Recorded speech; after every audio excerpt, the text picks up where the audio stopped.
Günaydın. Turun 4. günündeyim bugün. Şu anda Bayburt'tayım. Burası Bayburt Üniversitesi'nin konuk evi. Saat 6:34. Bugün biraz da erken kalktım. Kendimi hastalanacak gibi hissediyorum maalesef. Yani boğazlarım böyle hafiften batmaya başladı. Ancak çok erken fark ettiğim için ilaç aldım. Dün de bugün 3. ilacımı alışım. Çok çabuk hasta olan birisiyim. Burası da fazla soğuk açıkçası. Yani burası gerçekten insanı üşütüyor. Hani yazın Ege'nin sıcağından bunalanlar varsa şu anda burası 9 derece civarında falan. Dün yolda da biraz gereken acele ettim artık yani. Erken varayım. Biraz dinleneyim diye, sanırım ondan da kaynaklı olabilir. Rüzgar fazla yedim. Gümüşhane civarında üşüyünce içimi giydim. Umarım geç kalmamışımdır. Yani en kötü şartlarda hastaneye falan uğrayıp ağrı kesici falan alırım diye düşünüyorum. Yani bir şey. Ağrı kesici değil de ağrı kesici, ateş düşürücü iğne yaptırırım diye düşünüyorum. Bu arada evet. Ne yapacağım? Tişörtümü pantolonun içine sokacağım. Tabii ki.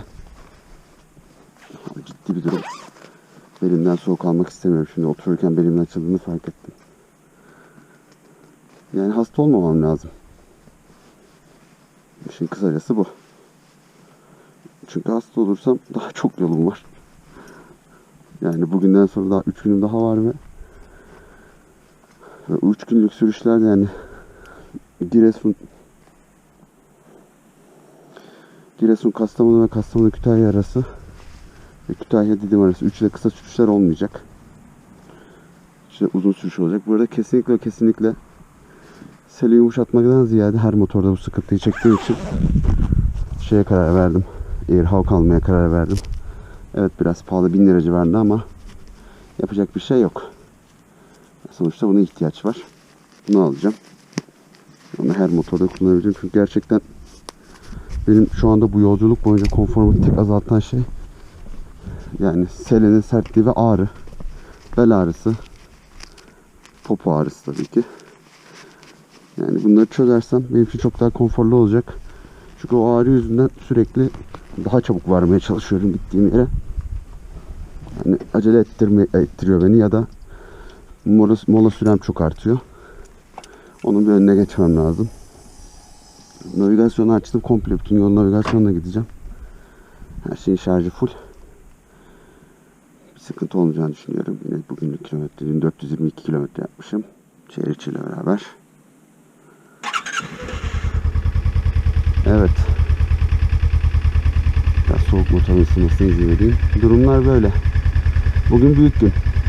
Bugün yola çıkış amacıma doğru ilerliyorum. Derebaşı virajları. Yol ne getirecek dediğimi bilmiyorum. Hani geçemeyenler, ne zaman hatırlamıyorum ama geçemeyenlerin olduğunu okumuştum. Çıkamayanların olduğunu okumuştum. Yani yol kapalı demişler.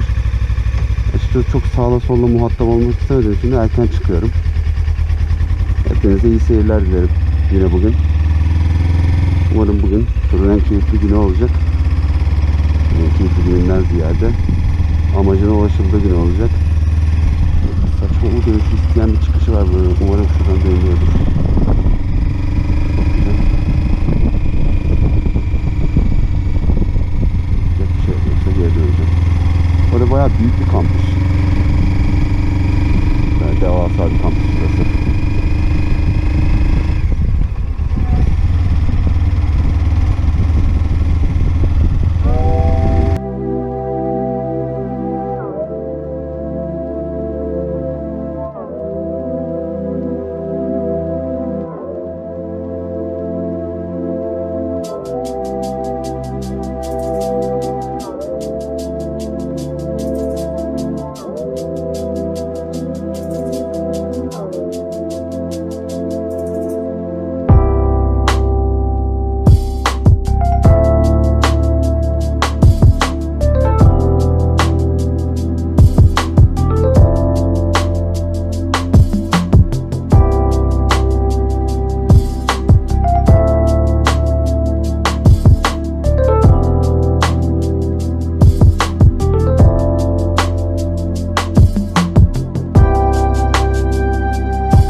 Yağmur gibi yağıyor şu anda.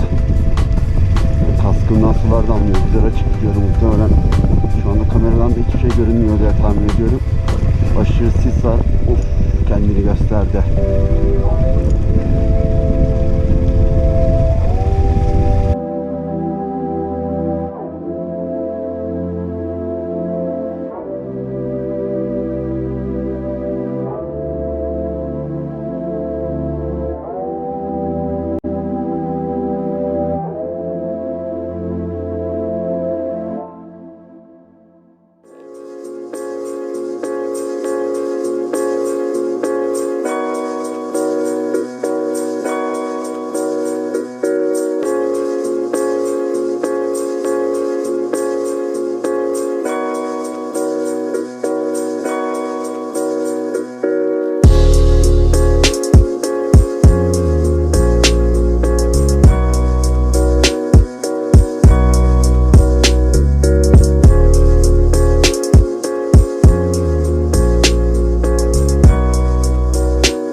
karşı virajları da bu şekilde geçilmiş olur.